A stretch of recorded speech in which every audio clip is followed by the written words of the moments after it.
Sir ఇప్పుడు వచ్చిన SI constable నుంచి ఎస్ఐగా ప్రమోట్ అయ్యాడు సార్. సార్ మనం ఏం చేసినా చూస్తూ ఊరుకోవడానికి అతను మామూలుడు కాదు సార్.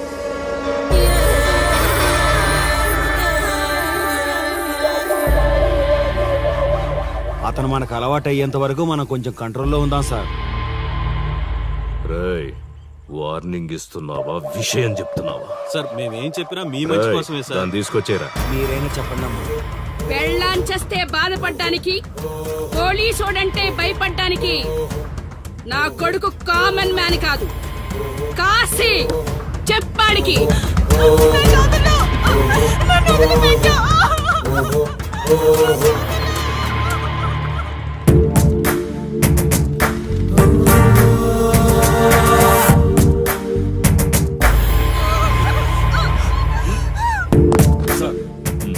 మీరున్నారంటే ఇక్కడ ఎంక్వైరీ చేయడానికి వచ్చాం సార్.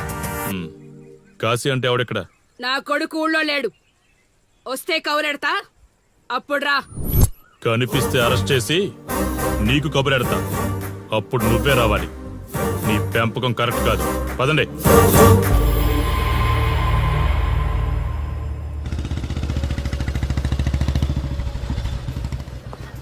కాశీ ఎక్కడ? ఊర్లో లేడు. వస్తే స్టేషన్కి రమ్మని చెప్పు.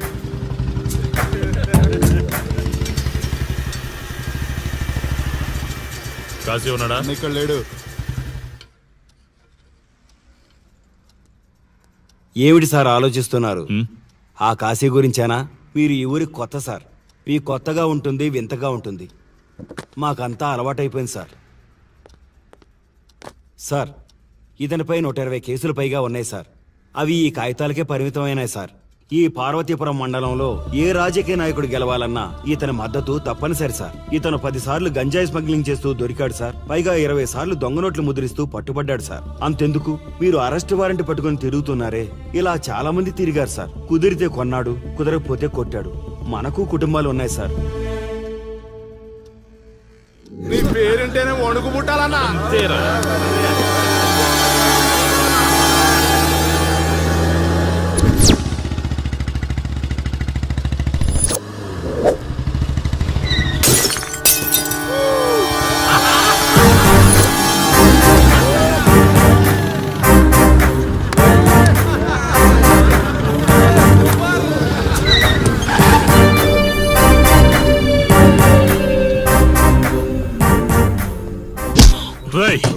ఒళ్ళు బలిసిందా? రోడ్డు మీద తాగుతున్నావు?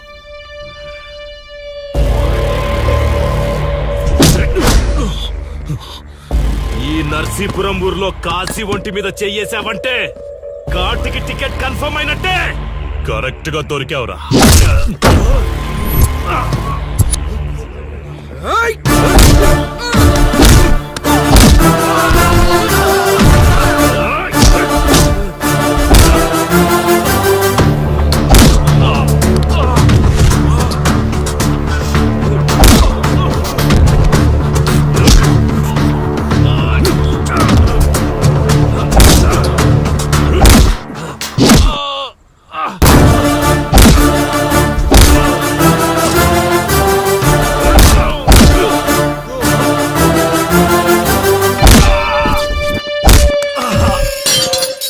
సార్, మీరు చాలా రిస్క్ చేస్తున్నారు సార్.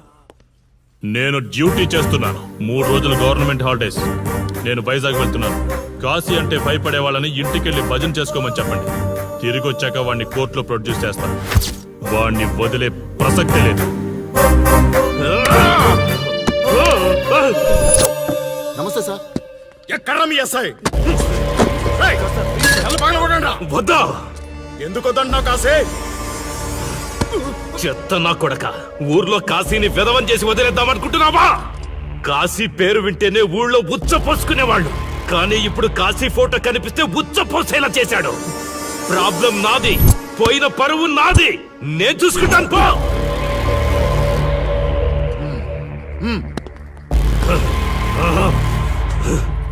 చైత్ర, స్టేషన్కి వెళ్ళొస్తాను. Okay daddy. ఇదేం ఇల్లండి, బూత్ బంగ్లాలా ఉంది. అసలు కళగానే లేదు. నువ్వేంట్రా ఇక్కడ? జీవితాంతం జైల్లో ఉంటాననుకున్నావా?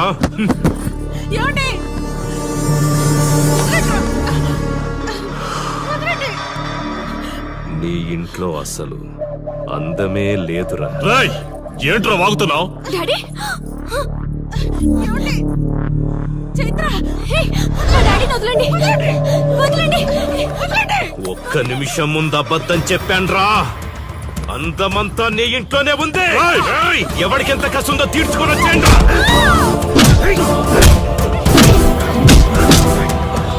ఏమండి? ఏమండి? చైత్ర అండి చైత్ర అండి. డాడీ డాడీ వదలు.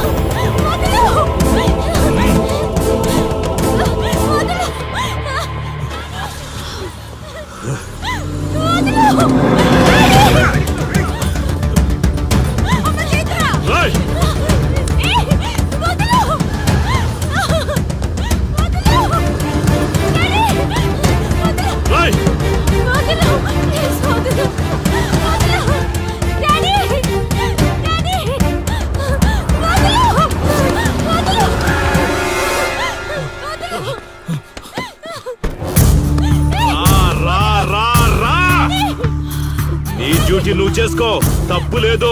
నా పెళ్ళాం కేసులో వేలు పెట్టి నా గురించి తెలుసుకోకుండా ఈ ఊర్లో అడుగు పెట్టి నేనంటే భయపడే ఈ జనం ముందు నా మీద చెయ్యి వేశావు, అది తప్పు. చూడు చూడు, నువ్వేం పోలీసోడివిరా. కిలోమీటర్ పరిగెత్తేసరికి ఒంటో ఓపిక చచ్చిపోయిందా? డాడీ వదలు. డాడీ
కాశీ, నొప్పి ఒక్కరోజు తెలిస్తే చాలదు. నువ్వు 3 రోజులు జైల్లో ఉన్నావు. అది జీవితాంతం మన ఇంట్లో బందీగా ఉండాలి.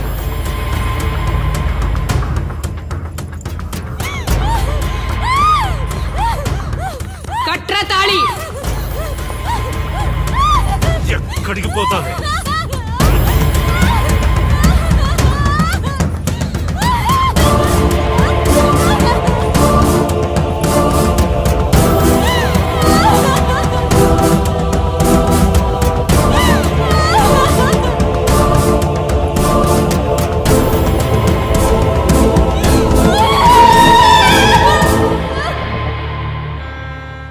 ఆ దుర్మార్గుడి నుండి తప్పించుకుని నా దగ్గరకు వచ్చింది.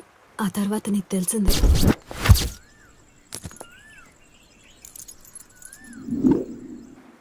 ఇంతకీ ఏ ఊరన్నావు? అదేదో పార్వతీపురం దగ్గర నరసీపురం అటబా, అంతేనా? ఒరే శర్మ గారు, ప్రయాణానికి సిద్ధం చేయరా.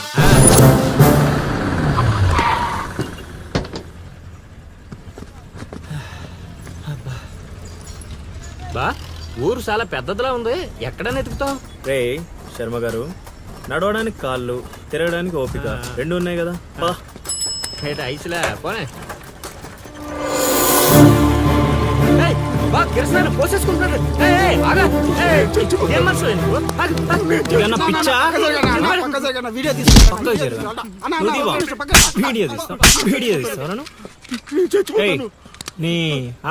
మాట్లాడుతున్నాడు కదా, ఆగలేవా? అసలు నీ ప్రాబ్లం ఏంటి? చెప్తే ఆరుస్తారా తీరుస్తారా? నా సావు నన్ను సావనివ్వండి. అయ్యా చచ్చేదో చెప్పిసావు, మాకు క్లారిటీ ఏడ్చుద్ది. ఏరా, నువ్వు పత్తి రైతువా? కాదు, వరి రైతుని. వరికి పురుగు పట్టిందా? కాదు, పంట కూడా బానే పండింది, డబ్బు కూడా చేతికొచ్చింది. పంట పండితే పండగ చేసుకోవాలి, ఈ సావులేంట్రా?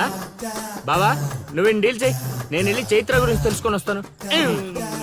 ఇప్పుడు చెప్పు అంకుల్, ఏంటి నీ ప్రాబ్లం? నేను కాడ అప్పు తీసుకున్నాను. డబ్బులు వచ్చాయన్నావు కదా, ఇచ్చేయి. ఇచ్చేద్దామని నిన్ను అనుకున్నాను ఆడసలు పుచ్చుకోనే లేదు. ఎందుకు వడ్డీ ఎక్కువైందా? వడ్డీ వాడు పక్కన ఉంచే. ఆడ అసలే వద్దన్నాడు. మంచిదేగా, డబ్బులు మిగిలాయి. ఆ, ఏటి మిగిలేది? సిక్కంతా ఇక్కడే ఉంది. ఊరు అమ్మోరు పండుగ మొదలై 3 రోజులు అయింది. అయితే ఏటైతే ఆడి దగ్గర అప్పు తీసుకున్న వాళ్ళు అందరి ఇంటి ముందుని రోజుకు ఒక డ్రామా వేస్తున్నాడు. అదిగో టెంట్ కూడా రెడీ అయిపోయినది. ఏంటేస్తే అది నీకు టెంట్ లాగా ఉందా, నాకు పాళ్ళలాగా ఉంది. ఆ? అర్థం కాలేదా?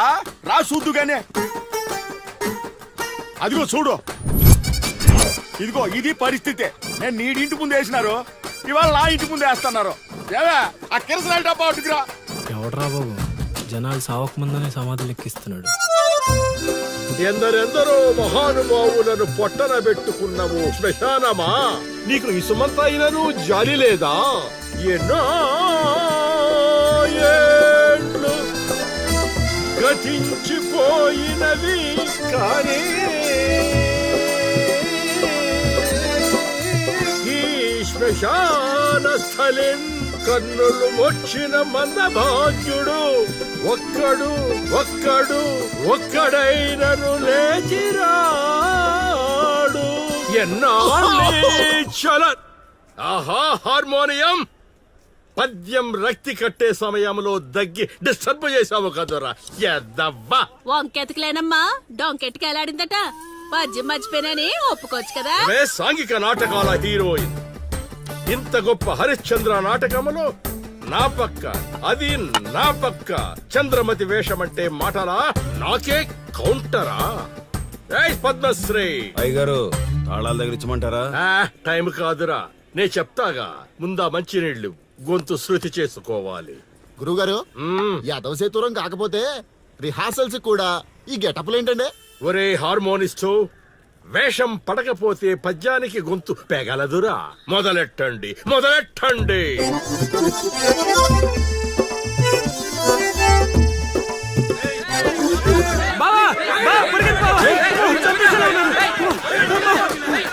ఏం చేసావురా? నేనేం చేయలేదు బావా.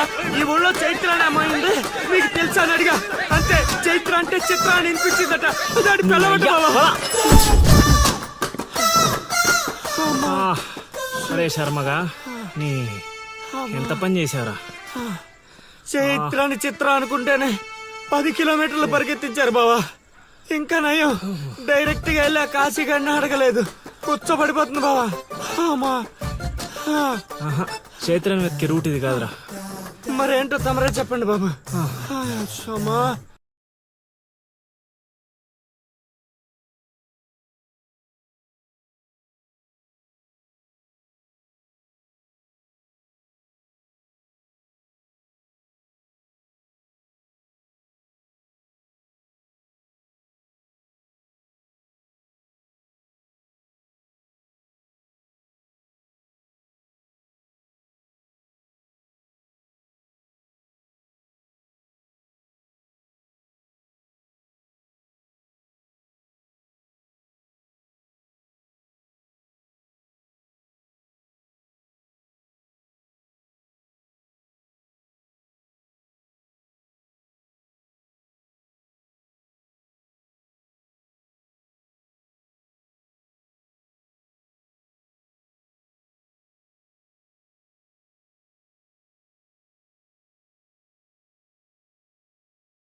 ఏటి పాట ఆగింది? పాట ఆగిపోయింది, జనాలు కూడా వెళ్ళిపోతున్నారు.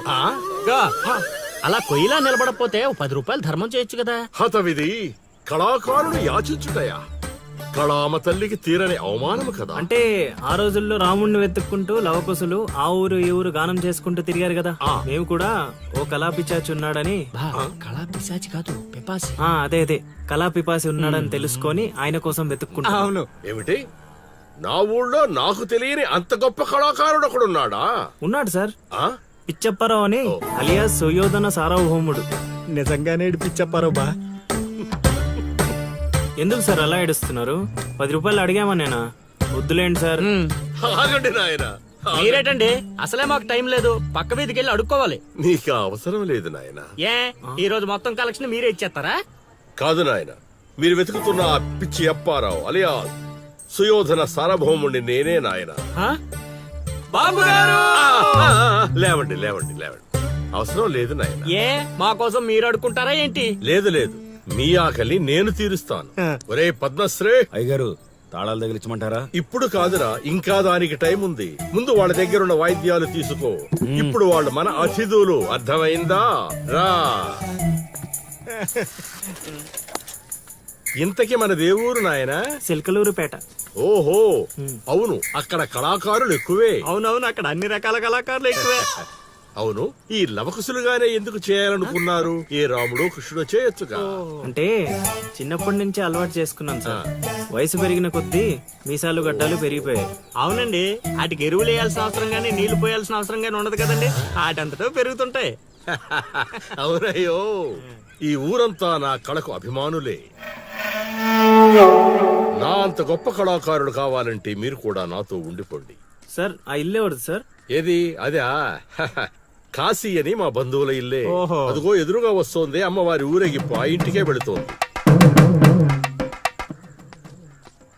చూడు బాబు, ఇదే మా ఇల్లు. ఈ కళాపిపాసి ఆహ్వానాన్ని స్వీకరించండి. రండి. సార్ ఇవన్నీ మీకొచ్చినవేనా సార్? కొన్ని తెచ్చి పెట్టుకుంటే నీకు కూడా వస్తాయి బాబు. పార్వతి, కళని కళాకారుల్ని అవమానిస్తున్నావు. అలానే కదా బంగారు ప్రాసులు కాస్త దాన్ని ప్రాసులు చేసేశారు. ఆ ధాన్యాన్ని బియ్యం చేసి తింటేనే కదమ్మా బంగారమైన సంపాదించగలం, లేదా బంగారంలో బతకగలం. సెహబాష్ సెహబాష్, నీ మాటతోనైనా కొందరి కళ్ళు తెరుచుకోవాలి. అన్నట్టు వీళ్ళు ఆ అర్థమైంది. ఏమే ఇంకో ఇద్దరు కంట వండి పడే తినిపోతారు. సత్రంలో తయారైంది కొంప. ఇది 1980లో వచ్చింది, ఇది 90లో వచ్చింది. సార్ ఇవన్నీ మనకొచ్చినవని చెప్పుకోకపోతే బతకలేదు సార్.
ఏం ఆలోచిస్తున్నావు?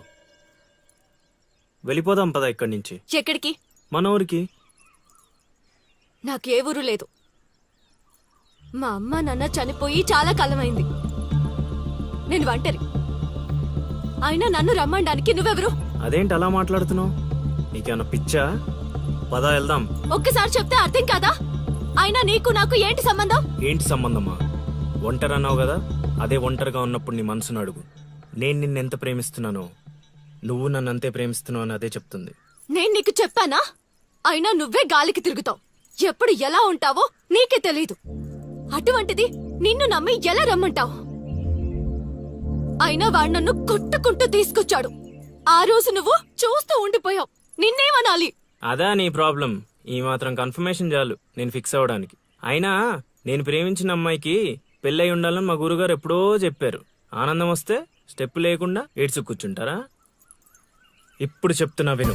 తెలియకుండా తీసుకెళ్ళిపోవడం, చెప్పకుండా లేపుకెళ్ళిపోవడం కష్టం కాదు, నాకిష్టం లేదు. తీసుకెళ్ళను లేపుకెళ్ళను అన్నానని నువ్వు దేనికి ఫిక్స్ అవ్వకు. ఎందుకంటే నా మాటకి నేనే ఫిక్స్ అవను. 24/7 ఎప్పుడైనా వస్తా. కొంచెం రెడీగా ఉండే.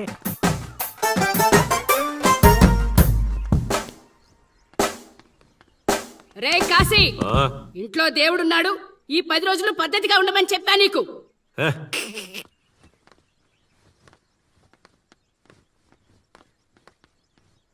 రై రై రై ఇవ్వడ్రాదే రై ఇవ్వడ్రాదే రై